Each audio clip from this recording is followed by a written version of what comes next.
Hi, I'm Dr. Madhavi, working in Elden Dental Hospitals. We are located at Kondapur, Kukatpalli, Manikonda and Banjar Hills.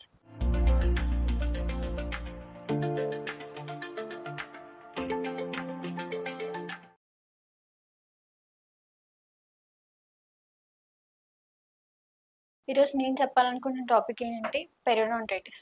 Periodontitis అంటే ఏంటి?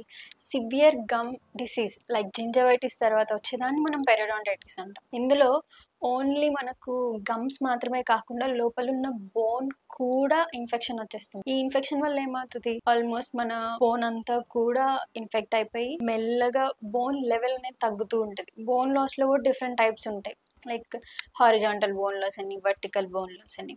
ఇప్పుడు ఈ periodontitis అనేది like ఒకే ఏరియాకి వరకు మాత్రమే ఉంది అనుకోండి, దాన్ని మనం లోకలైజ్డ్ పెరియోడాంటైటిస్ అంటాం.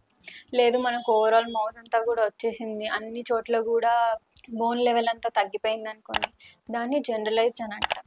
అసలు ఇవి ఎందుకు వస్తాయి అంటే దేని వల్ల ఇది వస్తుంది అనేది మేజర్గా మనకు పూర్ ఓరల్ హైజీన్ ఉండడం వల్ల, లేకపోతే స్మోకింగ్ కానీ డయాబెటిక్ అయినా కూడా ఈ కండిషన్స్ని మనం చూస్తాం. ఇవి మనం ఎలా అబ్జర్వ్ చేయొచ్చు అంటే, ఇప్పుడు లైక్ బ్రష్ చేస్తున్నప్పుడు బ్లీడింగ్ అవ్వడం, చిగుళ్ళ నుంచి రక్తం రావడం. ఇంకొకటి ఏంటి, బ్రష్ సివియర్గా చేస్తున్నామేమో బ్లీడ్ అవుతుందేమో అని మీరు అనుకుంటుంటారు. లేకపోతే తింటున్నప్పుడైనా కూడా బ్లడ్ రావడం, ఇదొక కండిషన్. ఇంకొకటి లైట్గా మెల్లగా ఒక్కొక్క పన్ను లూజ్ అవుతున్నట్టు మీకు అనిపిస్తూ ఉంటుంది. వీటిని ఏంటంటే ఇనిషియల్గా ఒక్క పన్ను మాత్రమే మీకు లూజ్ అయినప్పుడు ఫస్ట్ స్టార్టింగ్ స్టేజెస్లోనే మనం చూయించుకోవాలి. లైక్ 1 టీత్ అయిపోయి 2 టీత్ ఏం కాదు, ఇదంతా నార్మలే, జస్ట్ మళ్ళీ సెట్ బ్యాక్ అవుతుంది అని మీరు ఎప్పుడు అనుకోకండి. ఎందుకంటే వన్స్ ఒక్కసారి బోన్ లాస్ అయిన తర్వాత మళ్ళీ మనం ఆ బోన్ అనేది ఫామ్ అవ్వదు. వన్స్ ఒకసారి బోన్ పోయిందంటే పోతుంది అంతే, మళ్ళీ అదైతే రీప్లేస్ అవ్వదండి. దీన్ని ఇంకా ఏ స్టేజెస్లో మనం చూస్తుంటాము, మీరు తింటున్నప్పుడు ఏదైనా తింటున్నా కూడా పెయిన్ రావడము, లేకపోతే ఏదైనా నములుతున్నారు పళ్ళ మధ్యలో ఇరుక్కుంటుంది, జస్ట్ అలా టచ్ చేస్తున్నా కూడా మీకు బ్లీడ్ అయిపోతూ ఉంటుంది. ఈవెన్ మన గమ్స్ కూడా ఉన్న లెవెల్ కంటే కూడా ఇంకా కిందికి వెళ్ళిపోయి ఉంటాయి గమ్స్.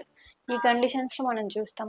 మేజర్ దీనికి ఏంటంటే ఇనిషియల్ స్టేజెస్లోనే మనం దీన్ని క్యూర్ చేసుకోవాలి. లైక్ సింగిల్ టూత్ ఏదైనా మీకు ఊగుతున్నట్లు అనిపిస్తుంది, ఆ సిచ్యువేషన్స్లోనే మీరు ఫస్ట్ చెకప్ చేయించుకొని దానికి కాజ్ ఏంటి అని చూసుకోవాలి.